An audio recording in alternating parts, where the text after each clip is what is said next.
आजकल के हिंदू पंडितों की ये हालत हो चुकी है कि अपनी स्टेज के ऊपर बोली हुई बात से मुकर जाते हैं। अब इनको ये नहीं पता कि इनका कैमरा नहीं चल रहा, या इनको ये लगता है कि हम कैमरे में रिकॉर्डिंग नहीं करवा रहे। अब वो तो अल्लाह बेहतर, और वो तो बाकी तो यही जानते हैं कि ये क्या बातें करते हैं। इन्होंने अपनी वीडियो के अंदर क्या क्या बोला। जब एक हिंदू लड़की ने इनसे सवाल करा कि ब्रह्मा की सरस्वती बेटी है, ब्रह्मा की सरस्वती पत्नी थी और लोग कहते हैं सरस्वती बेटी थी। तो इसके आगे हम डॉक्टर जाकिर नाइक साहब को भी देखेंगे। आप इस वीडियो के अंदर हमारे साथ लास्ट तक बने रहिएगा, इंशाल्लाह आपको काफ़ी मज़ा आएगा। चलिए इस वीडियो को शुरू करते हैं। ब्रह्मा जी की पत्नी कौन है? ब्रह्मा जी की पत्नी है ब्रह्माणी। तो लोग सरस्वती माँ को बोलते हैं उनकी पत्नी है, कोई बोलते वो सरस्वती। अब लोगों को ज्ञान नहीं है तो उसका ठेका हम लिए हैं। नहीं गुरुजी, ज्ञान अज्ञान है लोगों के अंदर। लोग कहते हैं कि ब्रह्मा जी ने अपनी बेटी से विवाह कर लिया। कहाँ लिखा है? कहीं नहीं लिखा, मन माना। अरे जो ब्रह्मा जी की पत्नी है वो सरस्वती अलग है, और जो बेटी है वो अलग है। अलग है, एक है ब्रह्म, एक है ब्रह्मा। इतने ही में लोग अंतर नहीं समझ पाते। सरस्वती जी ब्रह्मा जी की पुत्री भी लगती हैं, पत्नी भी लगती हैं। अब आप यहाँ कहेंगे पुत्री है तो पत्नी कैसे, तो मैं आपको स्पष्ट कर दूं। सरस्वती ब्रह्मा जी से उत्पन्न हुई है ना। तो ब्रह्मा जी के 5 मुख थे। जब ब्रह्मा जी प्रकट भये तब ब्रह्मा जी 5 मुख वाले थे। तो जिस मुख से उन्होंने सरस्वती को देखा तो वो मोहित हो गए। बाद में सनकादियों ने कहा कि आप मोहित हो गए हैं, आपको पाप लगा, अब आप त्याग कर दीजिए। तब ब्रह्मा जी ने अपने उस सिर का त्याग कर दिए, और वो सिर कोहरा, जो ठंडी सर्दी में कोहरा पड़ता है, वही कोहरे के रूप में हम सब देखते हैं। फिर उनके 4 जो सिर हैं, इसका एक आध्यात्म विषय भी है। सरस्वती जी, ब्रह्मा जी का सरस्वती पर मोहित हो जाना, इसका तात्पर्य यह है सरस्वती जो है ये विद्या की देवी। तो ब्रह्मा जी से वेद प्रकट भये, तो ब्रह्मा जी अपने ही ज्ञान पर मोहित हो गए, विद्या पर, अपने ही विद्या पर। जैसे हम कई बार बहुत अच्छी बात जब कथा से सुनाते हैं तो हम अपने आप पे बिलीव नहीं करते कि ये बात हम कर रहे हैं, हाँ ये हम बोल रहे हैं। कई बार हम भजन सुनते हैं हमारे अपने ही गाए हुए, तो हमें बहुत अच्छा लगता है। मतलब अपनी ही वाणी पर मोहित हो जाना। तो ब्रह्मा जी का सरस्वती पर मोह ऐसा है कि अपने ही ज्ञान पर, अपनी ही विद्या पर मोहित होना, ये सरस्वती पर मोहित होने का अर्थ है। ना कि सरस्वती वो स्त्री वाला मोहित होना, वो नहीं। मित्रों, क्या ब्रह्मा जी ने अपनी बेटी सरस्वती से विवाह किया था? लोग जानना चाहते हैं कि क्या ब्रह्मा जी की बेटी और पत्नी दोनों ही है सरस्वती? मित्रों, यह सही है कि ऐसा वर्णन पुराणों में है। दोस्तों, आम सामाजिक जो है परंपरा, उसके अनुसार अपनी ही बेटी से विवाह नहीं हो सकता है, लेकिन हुआ है विवाह। इसका गवाह है हमारा पुराण। और ऐसी बातें जब दूसरे पंथों के लोग सुनते हैं, समझते हैं, तो हमारे धर्म का वे उड़ाते हैं मजाक।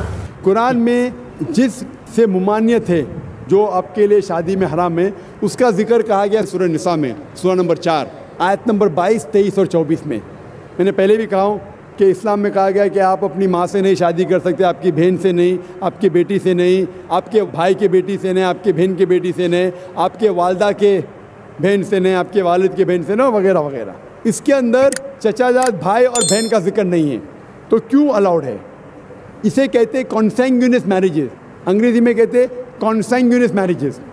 आज की साइंस जो कहती है कॉन्सैंग्यूनियस मैरिज से they can be genetic problems, लेकिन गौर किया जाएगा तो आज की साइंस ये कहती है कि अगर आप अपने सगे भाई या बहन से शादी करते हैं तो बहुत इम्कानात है कि देर में भी जेनेटिक प्रॉब्लम, आपको कई बीमारियां होंगी। आपका सगा भाई सगा बहन नहीं तो भी हो सकते हैं, लेकिन चांसेस बहुत कम है। इस्लाम में चचाजाद भाई और चचाजाद बहन या फर्स्ट कज़न से शादी करने की इजाज़त है। तो साइंस ये नहीं कहती कि फर्स्ट कज़न से करेंगे तो प्रॉब्लम होंगे, लेकिन अगर लगातार कंटिन्यूसली जनरेशन आफ्टर जनरेशन पीढ़ी के बाद पीढ़ी करते रहेंगे तो चांसेस है कि प्रॉब्लम हो सकता है। डॉक्टर अहमद सकर अपने तकरीर में कहते हैं कि अल्लाह के रसूल ने कहा है कि जनरेशन आफ्टर जनरेशन लगातार पीढ़ी के बाद पीढ़ी अपने फर्स्ट कज़न चचाजाद बहन या भाई में शादी मत करो, इससे बीमारी के इम्कानात है। लेकिन एक बार करने से नहीं है, डायरेक्ट सगा बहन और भाई से करेंगे तो बीमारी होंगी, आम तौर पे नहीं होंगी। भाई साहब ने पूछा है कि एक पुरुष एक आदमी एक ही औरत से शादी करता है, लेकिन कुरान में लिखा है कि एक से ज़्यादा से कर सकते, तो इसकी वजह क्या है? आप अगर दिगर मज़हब की किताब पढ़ेंगे, कुरान एक वाहिद मजहबी किताब है जिसमें लिखा है कि एक आदमी एक औरत से शादी करो। आप दिगर मज़हब की किताब पढ़ेंगे तो अक्सर मज़हब की किताब में लिखा है कि आप कितनी भी औरतों से शादी कर सकते हैं। जब आप पढ़ते रामायण, आपकी हिंदू मज़हब की किताब, रामायण में लिखा है कि श्री राम के वालिद की कितनी बीवियां थी? कितनी थी? बहुत से। दशरथ की कितनी बीवियां थी? लेकिन वो ठीक नहीं है ना, उनके थे। ठीक नहीं क्या पूछता हूँ? कितनी बीवियां थी आपसे पूछ रहा हूँ, कितनी बीवियां थी? दशरथ को 4 थे। कितनी थी? 4 थी। आप 4 कहते, चलो मान लिया मैं। 3 बीवियां थी। वो उसमें रामायण में ये नहीं लिखा है कि श्री राम के वालिद ने गुनाह किया, लिखा है? नहीं लिखा है। आप जब महाभारत पढ़ेंगे, श्री कृष्ण की कितनी बीवियां थी? कितनी थी? लेकिन ये ठीक नहीं है ऐसा मेरा बोलने का। श्री कृष्ण ठीक नहीं किए, कैसे आदमी है? श्री कृष्ण को गलत बोल रहे आप, संभालो भाई, हिंदू लोग आपको मारेंगे। श्री कृष्ण गलत कर सकते? श्री कृष्ण गलत कर सकते क्या नहीं? आपके मुताबिक श्री कृष्ण गलत कर सकते क्या नहीं? हम तो श्री कृष्ण को तो गॉड मानते हैं। गॉड मानते हैं, बिल्कुल सही। तो गॉड गलत कर सकता है क्या नहीं? गॉड गलत कर सकता है क्या नहीं? अच्छा, आपके श्री कृष्ण की कितनी बीवियां थी? बहुत से। कितनी? बहुत से मतलब कितनी? 16,000 कहे। 16,000 ने 16,108 थे। एग्जैक्ट बोलिए। आप जब महाभारत पढ़ेंगे उसमें लिखा है कि श्री कृष्ण की 16,108 बीवियां थी, तो श्री कृष्ण के 16,108 रहती, तो मुसलमान की 4 क्यों नहीं रह सकती है? आप जब बाइबल पढ़ेंगे, बाइबल में लिखा है कि सुलेमान अलैहिस्सलाम की 700 बीवियां थी। बाइबल पढ़ेंगे, बाइबल के मुताबिक इब्राहिम अलैहिस्सलाम की 3 बीवियां थी। जो आप दिगर मज़हब की किताब पढ़ेंगे, हिंदू मज़हब, यहूद मज़हब, ईसाई मज़हब में आप कितनी भी बीवियां कर सकते, रख सकते। लेकिन इस्लाम में, कुरान में लिखा है सूरह निसा में सूरह नंबर 4 आयत नंबर 3 में, क्या marry women of a choice in 2, 3 or 4, but if you can't do justice marry only one. आप अपनी मनपसंद औरतों से शादी कर सकते, 2, 3 या 4, लेकिन अगर आप इनके दरमियान अदल नहीं कर सकते तो सिर्फ एक से शादी करो। तो ये जुमला सिर्फ एक से शादी करना, ये सिर्फ कुरान में लिखा है। हिंदू मज़हब के हिसाब से, ईसाई मज़हब के हिसाब से, यहूद मज़हब के हिसाब से आप कितनी भी शादी कर सकते, 5, 10, 1000, 16,000, कोई ममानियत नहीं। कुरान में आप ज़्यादा से ज़्यादा कर सकते 4, लेकिन अगर बीवियों के दरमियान अदल नहीं कर सकते तो सिर्फ एक। तो ये आज सिर्फ कुरान में। अभी देखेंगे क्यों इस्लाम में एक मर्द को एक से ज़्यादा बीवी करने की इजाज़त है। आम तौर पे लड़की और लड़का, male and female are born in equal proportion. हाँ, लेकिन आप कोई भी डॉक्टर से पूछिए, जो बच्चों का डॉक्टर है, पीडियाट्रिशियन, वो कहेगा कि the female child is the stronger sex. जो फीमेल लड़की है, जो बच्ची है, वो लड़के से ज़्यादा ताकतवर है मेडिकली। ताकतवर मतलब मेडिकल जर्म्स को फाइट करने के लिए, बीमारियों के खिलाफ लड़ने के लिए। A female child can fight the germs and disease is much better. So paediatric age itself में लड़के की मौत लड़की से ज़्यादा है। जब ज़िंदगी आगे बढ़ती है, हम देखते हैं कि कई लोग मर रहे हैं एक्सीडेंट में, शराब की वजह से, ड्रग की वजह से, because of accident, because of war. अक्सर मर्द लोग ज़्यादा मर रहे औरत से। आज की तहकीक ये कहती है कि दुनिया में औरत मर्द से ज़्यादा है। सिर्फ न्यूयॉर्क के अंदर 10 लाख से ज़्यादा औरतें मर्द से ज़्यादा है। सिर्फ यूएसए में 7.8 million females, 78 lakh females are more than males.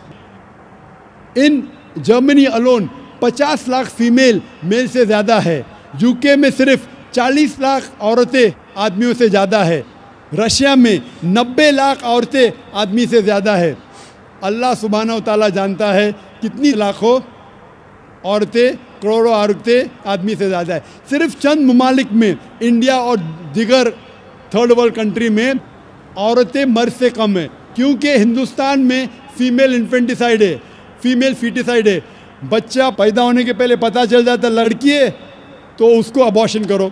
लड़की पैदा होती है, तमिलनाडु गवर्नमेंट हॉस्पिटल के हिसाब से 10 लड़कियां जब पैदा होती है 10 में से 4 का कत्ल किया जाता है. ये नाजायज़ चीज़ जब ख़त्म होंगी तो हिंदुस्तान में भी लड़कियों की तादाद आदमियों से ज़्यादा होगी. हम जब तहकीक करते पता चलता है कि दुनिया में करोड़ों औरतें मर्द से ज़्यादा है. मिसाल के तौर पे आपकी बहन या मेरी बहन यूएसए में रह रही है और मार्केट सैचुरेटेड है, हर आदमी ने एक औरत से शादी कर ली, फिर भी 78 लाख 7.8 मिलियन फीमेल को शोहर नहीं मिलेगा. हो सकता है कि आपकी बहन या मेरी बहन उन 7.8 मिलियन फीमेल में से जिनको शोहर नहीं मिला, उनके लिए सिर्फ 2 रास्ते हैं. एक रास्ता है कि वो ऐसे आदमी से शादी करे जिसकी बीवी मौजूद है, या वो बाज़ार की औरत बन जाए, बाज़ार की जीनत बन जाए. आप कहेंगे ज़ाकिर बाज़ार की जीनत, इतना वाहियात लफ्ज़, ये सबसे सोफिस्टिकेटेड वर्ड है. पब्लिक प्रॉपर्टी, इससे अच्छा वर्ड मैं इस्तेमाल ही नहीं कर सकता हूँ.